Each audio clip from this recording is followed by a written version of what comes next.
Hello again, fight fans. I'm Michael Montero for Boxing Monthly. You're watching the Neutral Corner for the week of May 13th.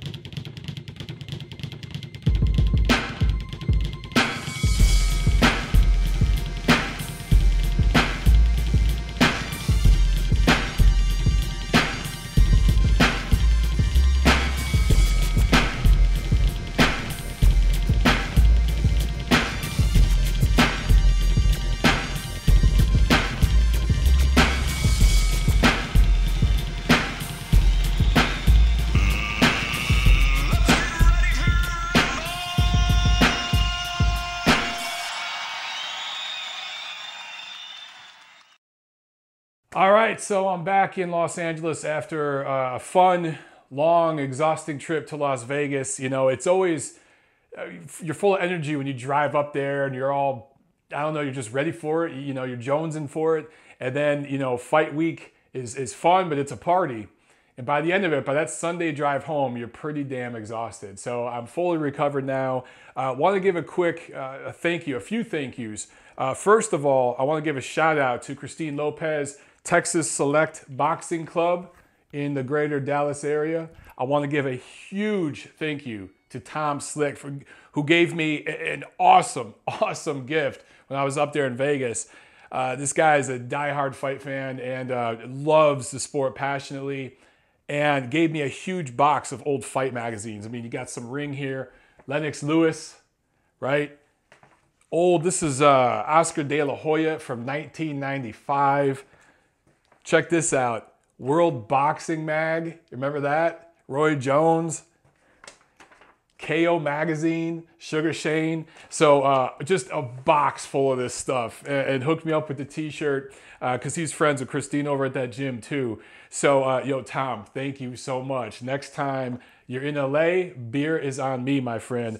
Also want to give thank you to Vernon Vivio and John Kelly at KSHP 1400 AM radio in Las Vegas for having me on last Thursday night to do a segment, and Dave Smith at NBC Sports Radio for having me on Saturday right before the pay-per-view card started to do a segment on his show. Thank you all you guys and everybody that I bumped into there in Las Vegas. I bumped into people outside of Starbucks, at restaurants, walking around the hotel, just walking on the strip there at the fights. I bumped into so many of you guys, all you guys that take the time out to come up to me and say hi and just say that, you know, you follow my stuff and you like what I do.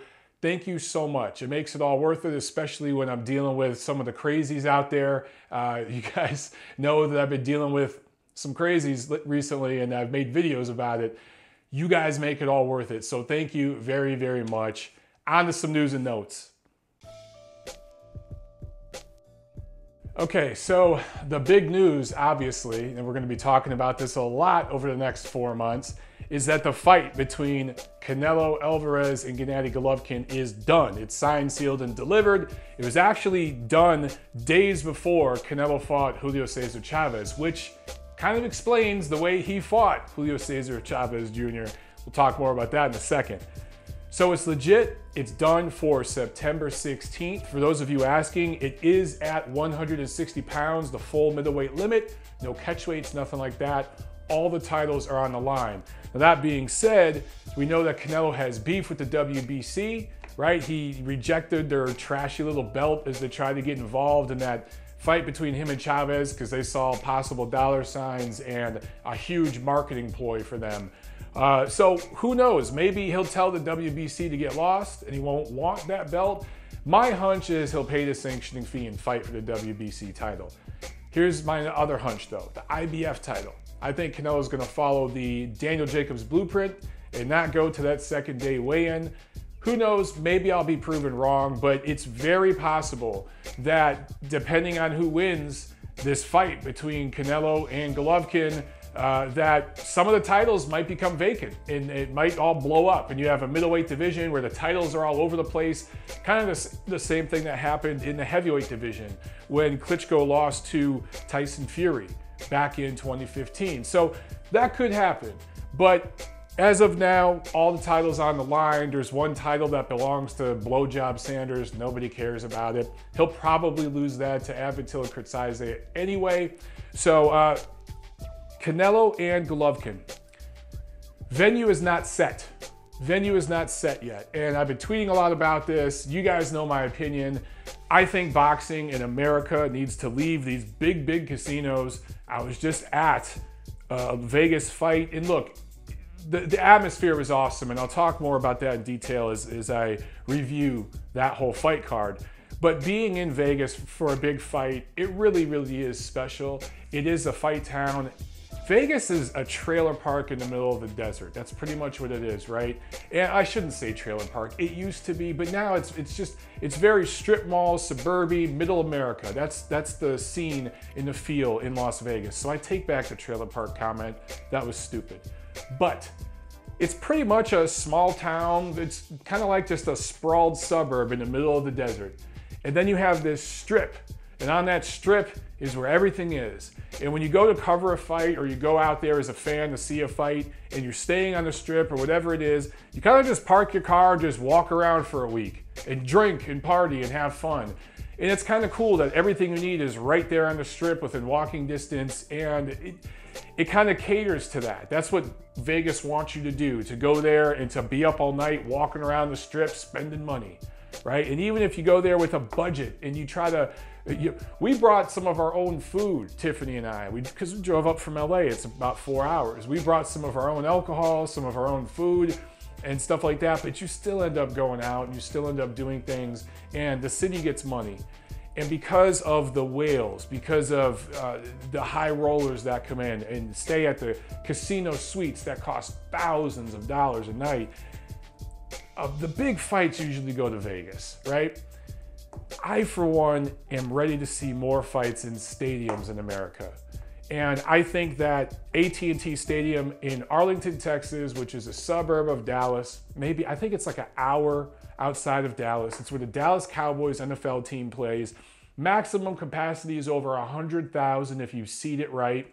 But even if you scale it down to like 80,000, you could easily do 80, 90,000 fans if it's priced right for this Canelo-Golovkin fight. And it's right in the middle of the country. Yeah, it's in the South, but I just mean between East and West. So East Coast fans, West Coast fans can get out there, 3-4 hour flight, depending on what part of the coast you're coming from. I tweeted this out too. I did some research. Flights from Guadalajara, which is where Canelo's from, and Mexico City, which is, of course, the big city down there, the capital. Those flights take less than 3 hours. They're about 2.5 hours to get from those cities to Dallas. In flights right now, straight shot, no layover, nothing, $300 or less. So it's such a great central location. This is going to be a big Mexican promotion. I mean, Golovkin, obviously, he's from Kazakhstan, but he talks about Mexican style, Mexican-American trainer. He's promoted himself to the Mexican-American fan base. This is going to be a Mexican production, okay? So within proximity to Mexico right there, I just think Dallas makes sense, man. And I think that stadium, and there's some of you out there saying, look, going to fights, boxing matches at a stadium isn't so great. Like, I understand that the view might not be great, but the thing about that stadium, it has the hugest jumbotron, I believe, in the world. It was, at least, when they built it, which, you know, I think it's like 10 years old now or something. They call it Jerry's World. The owner, Jerry Jones, is a big boxing guy, and he's brought boxing matches there in the past. Canelo Alvarez fought there just last year. He fought in Houston the year before that, which is like a 4-hour drive from Dallas. So it just makes so much sense, man. Golovkin visited Texas, I think last year, maybe the year before, to start testing out that market as well. But it probably would go to Vegas. Some of you guys have talked about it coming to Dodger Stadium or something here in LA. I think that'd be great too. And it makes so much sense because Golovkin's based out here. Canelo trains in San Diego, which is only a couple hours south of here in LA. And Canelo's fought here in LA. So is Golovkin. And it's 50% Mexican, Los Angeles is. So it makes so much sense. But the tax rates here in California, because of the idiots that run this state, would drive out any big promotion like that. I don't see it coming here. Texas and Nevada, no state income tax, I do believe. Correct me if I'm wrong on that. But great tax rates, great tax benefits, breaks in those two states. So It's either going to Texas or Las Vegas. But as soon as I hear anything concrete, I'll let you know. One other quick note about this fight that I do know right now.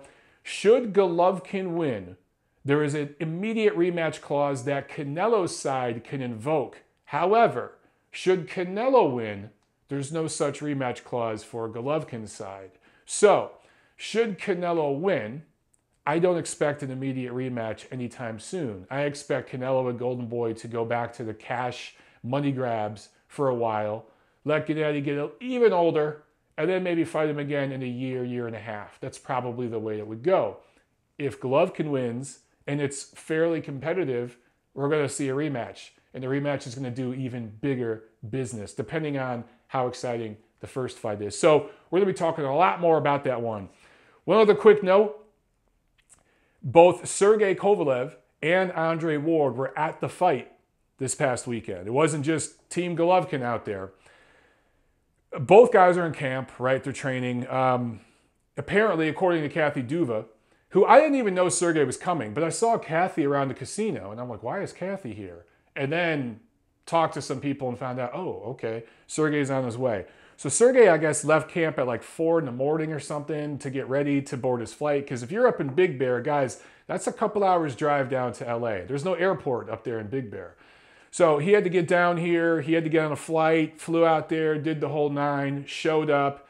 And HBO was supposed to shoot a face-off, kind of like the little preview show that they do for Kovalev and Ward for the rematch. They had advertised that show coming up. They had talked to Ward, who is at that fight, the Canelo-Chavez fight. They had talked to Sergey, and they had set this whole thing up. They had spent money marketing it. They had paid people, all the production people, to get everything set up. They spent lots of money and time. And so did the main events people who spent money to get Sergey out there. And Kathy came. So a lot of people spent money and time on this. And Andre Ward, Sunday morning, the morning after the fight, it was supposed to shoot Sunday, he just packed up his shit and left and went back to Oakland. Didn't really give a reason. If there is a legitimate reason, if there was some sort of medical emergency or family issue or a death or something like that, he didn't make anybody aware of it, at least not publicly. At the time I'm filming this, there's no knowledge of anything like that. So for him to pull a move like that, remember that rant video I did last year when when Andre Ward didn't show up to an event that Sergey Kovalev's team, Main Events, put on, that they wanted to start the pre-sale tickets and they wanted to officially announce the venue for the fight, and Ward didn't show up. None of his representatives showed up. Ward did send a couple days before some notice that he wouldn't go, but no one from his team went. No one from Rock Nation went. They would not let Main Events announce the pre-sale tickets or even announce what the venue of the fight was going to be. Remember all that fuckery? Well, here it is, pulling the same stunts again.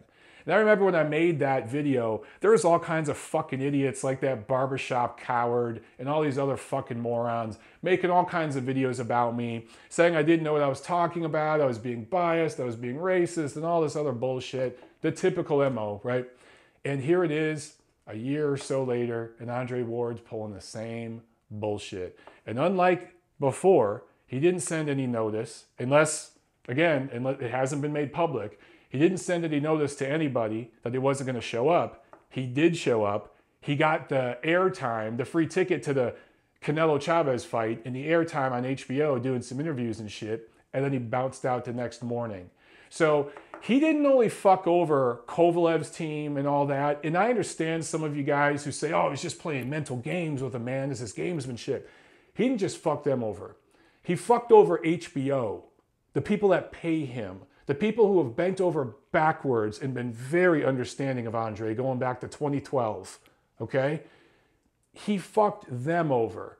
And he fucked himself and his team, his management over, because this promotion this fight was going to get, this show that HBO was going to produce and put on TV, put on demand, put on their app, put on their YouTube page, all that extra promotion, all their social media, that's no longer happening. HBO said, we're not rescheduling it, we're not doing it. Fuck you, Andre Ward. So not only did Ward fuck over Team Kovalev to play mind games, as some of you defenders are saying, he fucked over his own people, the people who are feeding him and his family. And ultimately, defenders, he fucked you over. He fucked you people over who defend his bullshit. Enough of that. Let's get into the review of last week's action. So Friday night, there were a couple of cards. In Reno, Nevada, Jose Carlos Ramirez, prospect I told you guys about. Need to keep an eye on this kid. He wins by TKO 2, improves to 20-0 with 15 knockouts. Look this kid up. Jose Carlos Ramirez, good-looking prospect who's building up a brand up in the area, middle California, where he's from. Also Friday at the MGM Grand in Las Vegas, this was a fight that I went to, and it didn't last very long before things kind of got out of hand. Yuriorkis Gamboa retires on his stool against Robinson Castellanos. Gamboa was knocked down in the 3rd and 4th round and ultimately just quit on the stool after he had been getting beat up for a few rounds. For Castellanos, look, he's a journeyman when you look at his record. I think he has something like 12 losses and he's been stopped by other journeymen. But he also has some really great upset wins. He has a few of them going back a few years. This is a huge win for him. And he's one of those guys that's a hard-fought, tough scrapper who's carving out a good career for himself, getting every bit of his ability. You know, he's kind of an overachiever. Good for him, man. He goes in there, he was an opponent, and he's been an opponent numerous times. And there's been a few times where he's upset the apple cart, and he did here against Gamboa. For Gamboa, look, this guy has been related to performance-enhancing drugs. He looked invincible for a while there. Then there was the fallout with the performance-enhancing drug stuff. And since that point, he's looked downright average. So for all you guys who constantly say this drug testing stuff doesn't matter, and they're all doing it anyway, but look what happens when a guy who can't get access to the stuff he was doing before, look what happened to him. Gamboa just doesn't look good. He hasn't looked good for years. So there you go, guys. Just more proof that this stuff matters. Also on that card, Abraham Lopez, who is an undefeated prospect coming in, loses his O. Knocked down in the 2nd, 4th, and 8th rounds, ultimately TKO stoppage in the 8th round. Jesus Rojas, a Puerto Rican fighter, brought him in there to get that Puerto Rican versus Mexico thing. Lopez is American, but of Mexican heritage. And Rojas upsets the apple cart too, so you had 2 upset specials on that card. This was a Golden Boy Promotions on ESPN card. Also, Yamaguchi Falcao and Oscar Negrete, they also won. 2 prospects building themselves up. So let's talk about the big fight Saturday. First, we'll start over in New Zealand, where Joseph Parker scores a unanimous decision over Razvan Kojanu, who took the fight on 12 days' notice. A lot taller and longer than Parker. And I understand, look, we always look at the opponent who's coming in on 12 days' notice, but we never really look at the A side, who's getting a guy coming in on 12 days' notice. And, sometimes that affects them. Now, maybe Parker checked out a little bit in this fight, but it was not very good. Even though it was a dominant performance by Parker, he won by the scores of 119-108 and 117-110 2 times. And the 117-110, probably the more accurate score. But this is a guy who I told you about was flattened by a journeyman level heavyweight, Donovan Dennis, in the Boxino tournament a couple years back on ESPN. So for Parker, who's supposed to be, he's a titleist. And look, he's still a prospect, but you got a title, dude. And you got to go out there and an opponent like this. And look, maybe Kojanu's learned since that defeat and he's improved and everything. But if Joseph Parker was something to really, really look at, and I've tried to give this guy chances, but he hasn't looked good. He's almost, it looks as if he's regressing a little bit. He's definitely plateaued. There was a while there where I thought he actually, as far as who he had fought and how he looked fighting them, I had him above Anthony Joshua as far as accomplishment when they were both just prospects. But in the last year or so, Joshua shot up, just showed such just marked improvement and shot forward. And Joseph Parker's just kind of flatlined, man.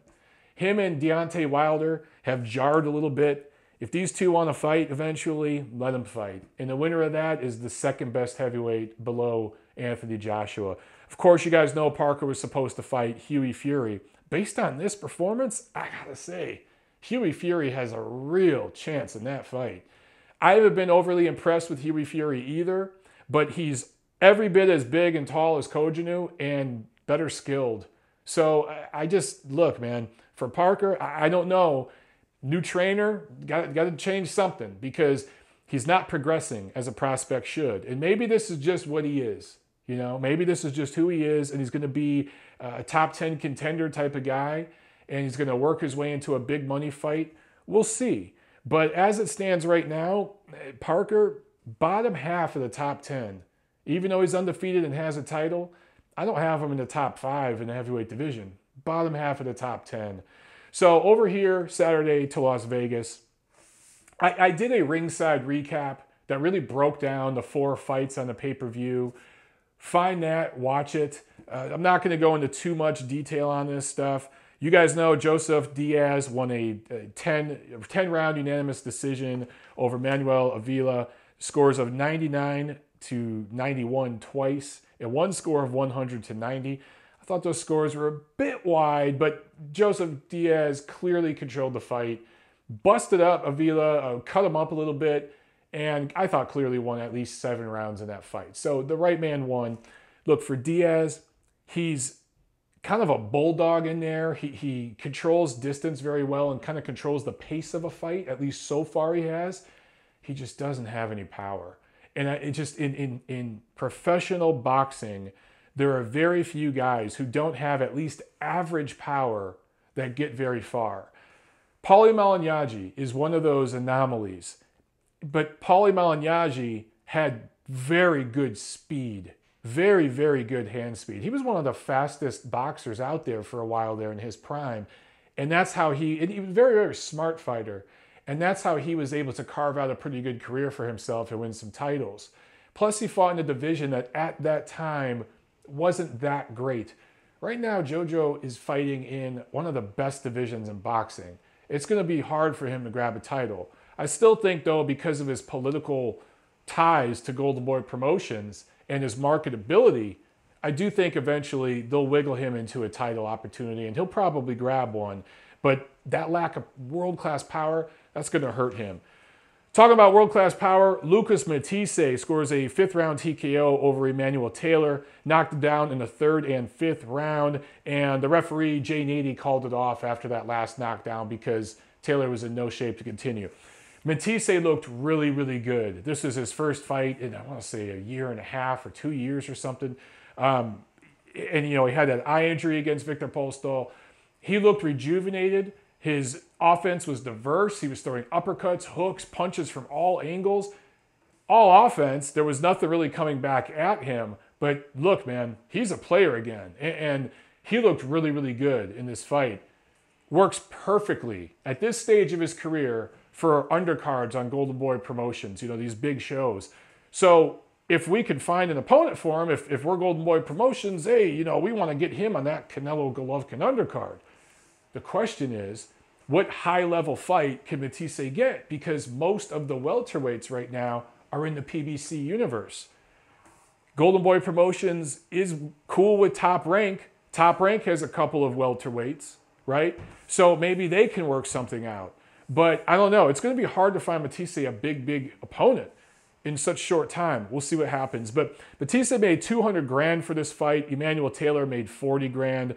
That 200,000 though for Matisse was probably a lot more when you factor in foreign TV money and everything like that. That's just the 200 grand is what's reported to the Nevada State Athletic Commission. David Lemieux scores a 10-round decision over Marcus Reyes. Reyes was docked a point, I think, after the 8th round for hitting after the bell, which he did repeatedly.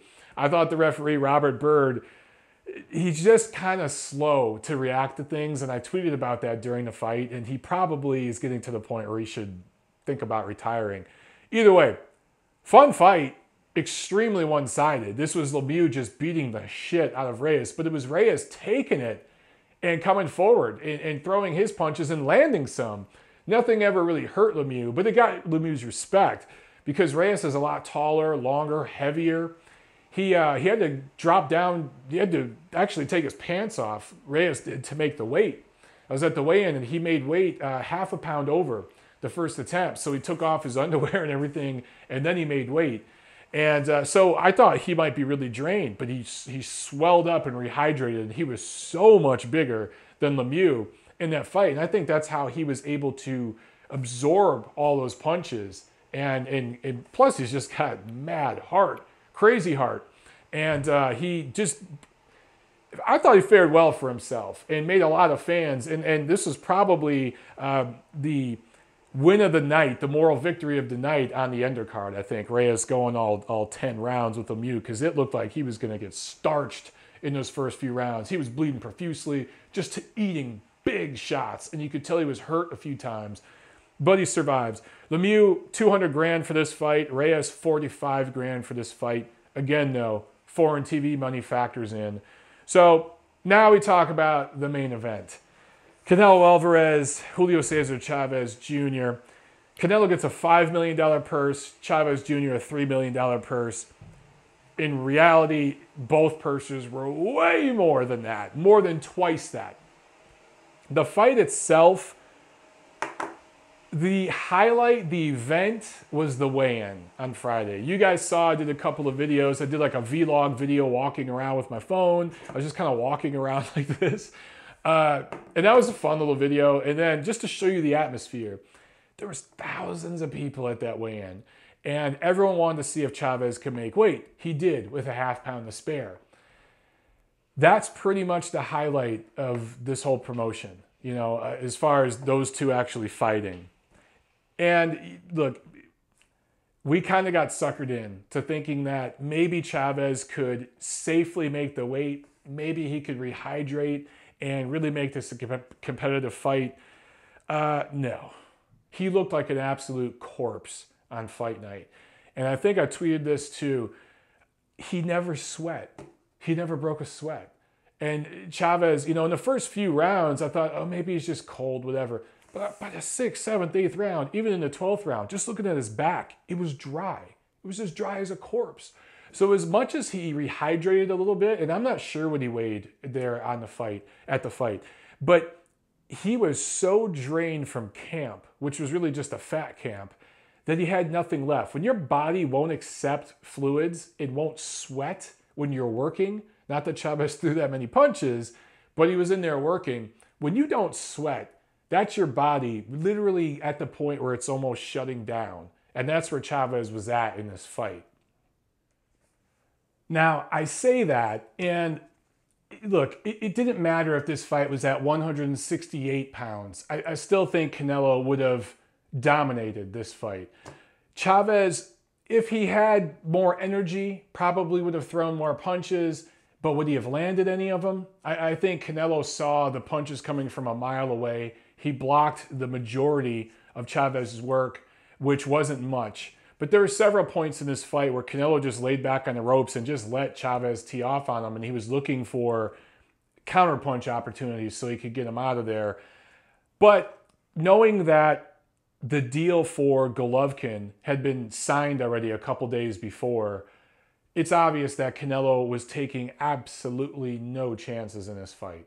He was not going to take an unnecessary risk when you've got tens of millions of dollars on the table.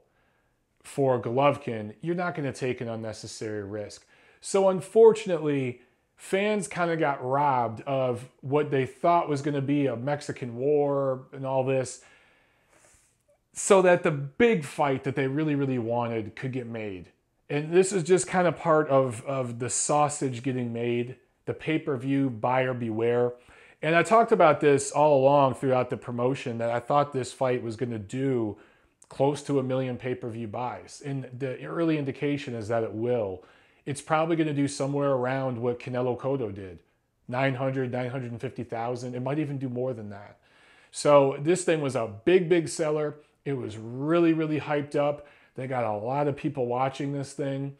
And it turns out to be a complete dud. Now, who do you blame? Do you blame Chavez because he just isn't that good and he was really, really drained? Do you blame Canelo because he was playing it safe because all along they had a deal with Golovkin? Maybe you blame everybody. Maybe you just blame the sport of boxing and the way these big things get put together.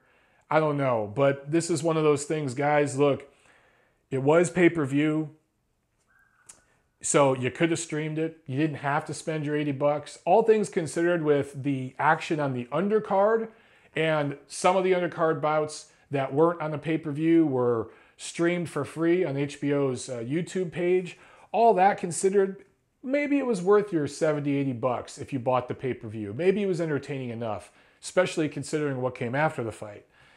Maybe it was worth it. But those of you who spent thousands of dollars and went to the fight, maybe you had fun during the whole fight week and the weigh-in and all that kind of hype and stuff, and it was worth it to you. But look, man, I made a rant video as soon as this fight was signed about the price gouging.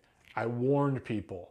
I said what was going to happen with that kind of stuff. So this is an example where sometimes it's better if a big fight's in Vegas at a casino and you're going to get gouged and raped, and the possibility that it's going to be a dud could happen, it's sometimes just better to stay at home and get the damn pay-per-view. And ultimately, that's what this fight was. So do I really need to tell you the scores? It was 120, 108 3 times, and those were accurate scores. Let's talk about punch numbers. Canelo lands 228 of 604 punches, and he hit Chavez with some hard shit. There were times where he really, really let Chavez have it. He never really threw in huge combinations and really, went balls deep, went balls out. But he landed some hard shit. And Chavez showed that even a drained version of him can take a good shot. But here's the thing. Chavez landed 71 of 302 punches. Only threw 302 punches. Now, I wanted to give a little bit of perspective on how these punch numbers match up to Chavez, his other top fight against an elite level fighter. Remember when he fought Sergio Martinez back in 2012? I think he had to weigh 158 for that fight, something like that. Sergio Martinez landed 322 of 908 punches. So you see there, in that fight, Sergio Martinez threw 300 more punches than Canelo threw in this fight, and landed about 100 more. So you see how much more active Sergio Martinez was versus Canelo. One guy was really fighting to decisively win. The other guy was fighting to not lose and keep that big money fight coming up ahead. But in the Martinez fight, Chavez landed 178 of 390 punches. So even in that fight against Martinez, he didn't even throw 400 punches. He just landed 100 more. He was more accurate with his shots. What that tells me is, number one, Canelo, his defense is underrated. And I've said it all along. Canelo's head movement and his upper body movement and just his defensive positioning doesn't get enough respect. Slow with his feet, but upper body and hands and head, all that moves pretty well. But also, Chavez, since that point against Martinez, when he officially lost that fight, has just regressed. There's been no growth, right? And then you look at Canelo, who fought Floyd Mayweather several years ago. And since that loss to Floyd, he's 7-0 with 4 knockouts. He's fought in Las Vegas several times. He's fought in Houston. He's fought in Dallas.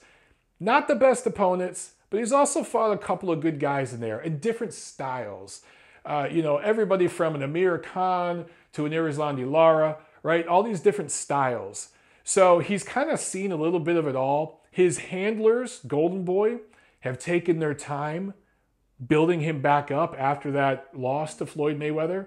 And now they've got him, I really think, at his prime going up against Gennady Golovkin. The guy who fought Floyd was still a prospect. And you're going to say, yeah, he had titles. He had fought one top-level fighter at that point, guys, Austin Trout. And he beat Austin Trout by 1 point because he scored a knockdown. I thought that fight was even in terms of rounds. I've said that a million times.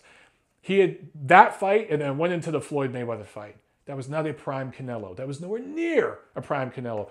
That version of Canelo that fought Floyd Mayweather was nowhere near the level of progression Anthony Joshua is now, having just fought Vladimir Klitschko, okay? In terms of their age, physical maturity, all of it. But since that loss to Floyd Mayweather, he's learned a lot and he's progressed and he's been built up by Golden Boy. And now the time is right. After the fight with Chavez, they announce the fight with Golovkin is on. And Triple G walks up into the ring and it's this WWE wrestling kind of promo and all this stuff. It was kind of funny. It was a little cheesy, but also kind of fun. And I thought they did a pretty good job, but nowhere near as good of a job as they could have done. Because here's the problem. The fight between Canelo and Chavez was so shitty that thousands of fans left. They left the arena. They didn't stick around to hear the post-fight interviews. So by the time the thing with Golovkin happened, I looked down in the stands. There were thousands of empty seats already. So a lot of the people left and didn't even see it. Now, of course, all the people watching at home saw it and everything like that, but I just think it could have been handled differently. I'm not quite sure how, but all the people that were so pissed off about this fight, if there was a way to keep them in the arena so that when you announce it, you had 20,000, and the attendance for this fight was 20,500 and some. If you had all 20,000 people in there seeing that and screaming, I just think it could have been even bigger. But I give Golden Boy and K2 Promotions props for putting this thing together and doing it the way they did. Tom Loeffler was in town a few days before fight night, but Gennady Golovkin didn't show up until Saturday. They didn't want to tip anybody off. They also didn't want to upset Canelo and take any of his attention away from him, you know, because he's kind of a diva and wants that attention. So they didn't want to take any of that away. So Golovkin showed up Saturday. So even though we all kind of had a hunch this was going to happen, they kept it hush-hush really, really well. That was pretty cool. So look, the big fight is here. We'll be talking a lot about it. But for now, Canelo and Golden Boy get one last big, big payday before the super fight with Golovkin. And look, they just had an $8 million lawsuit settlement last year with the promoter out there in Florida. So they kind of needed this money. So now things are set up, and for the second half of 2017, we got the fight. The biggest fight that could be made in boxing in years. And unlike Mayweather-Pacquiao, it's going to deliver because both of these guys are in their prime. So I'm looking forward to it. We'll talk more about that. Not much action coming up this week. Let me see. I'm not even going to get into a preview. Just real quick, I'll just mention there's several female title fights this weekend in Mexico and Puerto Rico. Over in the UK, WBA super flyweight titleist Khalid Yafai is making the first defense of his title against the Japanese challenger. And Josh Warrington is fighting Kiko Martinez. He's defending his WBC international featherweight title. And in Michigan, James Toney is fighting Mike Shepard. It's not going to end well for James Toney. That's all I'm going to say about that. All right, guys, that's it for this week. Like, comment, share, subscribe. I'll see you at the fights.